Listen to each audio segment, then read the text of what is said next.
Hundreds of members of the armed forces today marched through Windsor as huge crowds lined the streets to watch the royal wedding dress rehearsal. Fans caught their first glimpse of what Saturday's event will bring as the Berkshire town was packed with well-wishers who had turned out to watch the military procession.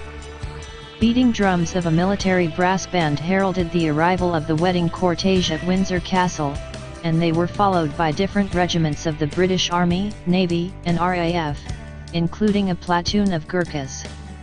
Police shut roads as the military and other emergency services geared up for the big day, with the final touches were being put on Prince Harry and Meghan's big day. The horse-drawn royal carriage left Windsor Castle surrounded by a mounted platoon of the household cavalry, with the shutters pulled down and the doors closed shut. The procession was followed by a team from the Diplomatic Protection Group in a black Range Rover and by a green Land Rover. The Ascot Landau carriage is also expected to take part in the procession, which has been chosen by the newlyweds for their open-top tour of the town. It is used in official and ceremonial state events. The carriage will be pulled by Windsor grey horses. Linda Moore, 70, from Ontario, Canada, had come to Britain especially for the royal wedding and was watching today's rehearsal. And she was outside Windsor Castle today to watch the rehearsal. "It's just so great," Ms. Moore told Mail Online. "We all live the royal family in Canada. As you know, Queen Elizabeth is our monarch too. I think Prince Harry is a lovely young man and Meghan is very beautiful." Mary, 62, from Auckland, New Zealand, had also come to the UK because of the marriage. "My sister lives in Windsor, so I thought, why not? Today has been pretty hectic with the crowds. I can only imagine how busy it will be in Saturday." Suneek Tand, 37, from Datchet, came home especially to be in Windsor for the wedding.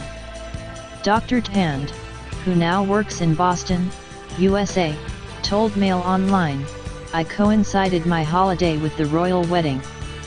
We, my family, only live down the road in Datchet, so I really wanted to be part of it. Windsor High Street is where we do our banking, so we feel part of it. Our bank is across the road from the castle." Mother of two Gillian Frost said she looking forward to the big day.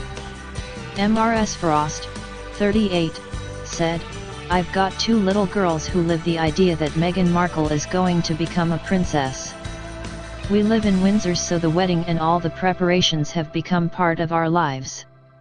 But even if we lived miles away, we would come here to be part of it." Earlier, armed police and specially trained sniffer dogs patrolled the streets of the royal town, with squadrons of uniformed officers with machine guns toured the town in rotation.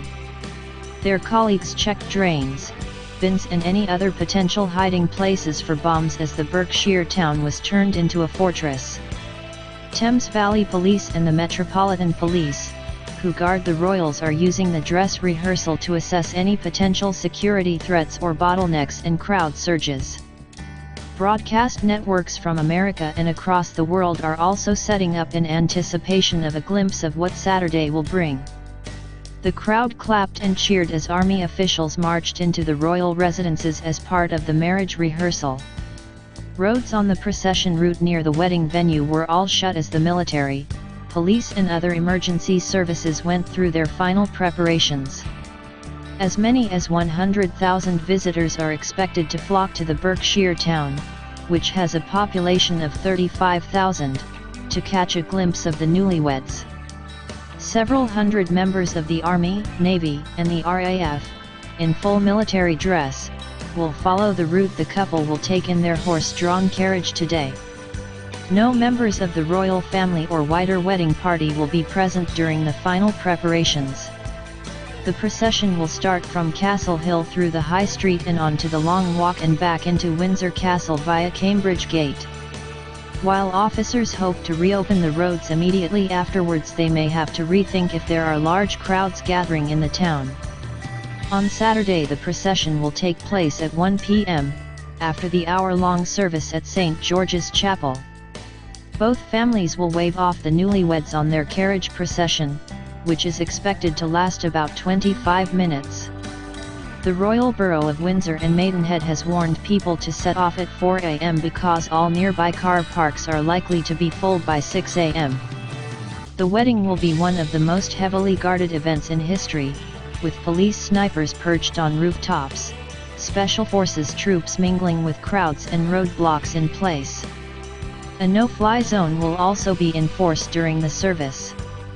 In a letter to residents living near the town centre earlier this week, Alison Alexander, managing director of the Royal Borough of Windsor and Maidenhead, warned, during the rehearsal, on Thursday, May 17, 2018, the procession route will be closed to traffic and no traffic will be allowed into the closed roads. Ms. Alexander said that crowd control barriers will be installed along the entire route to enable people to view the carriage procession in a safe environment. All parking in and around the castle was suspended from 12:01 am this morning. Reinforced crash barriers to prevent a Westminster-style vehicle terror attack are already in place at strategic points in Windsor. Police with bomb-sniffing dogs are combing through every corner of the town, including post boxes, bins, and phone boxes. Undercover SAS and SBS soldiers will join the crowds on the lookout for anyone acting suspiciously, and an automatic license plate recognition system will flag any known suspicious vehicles to the security services.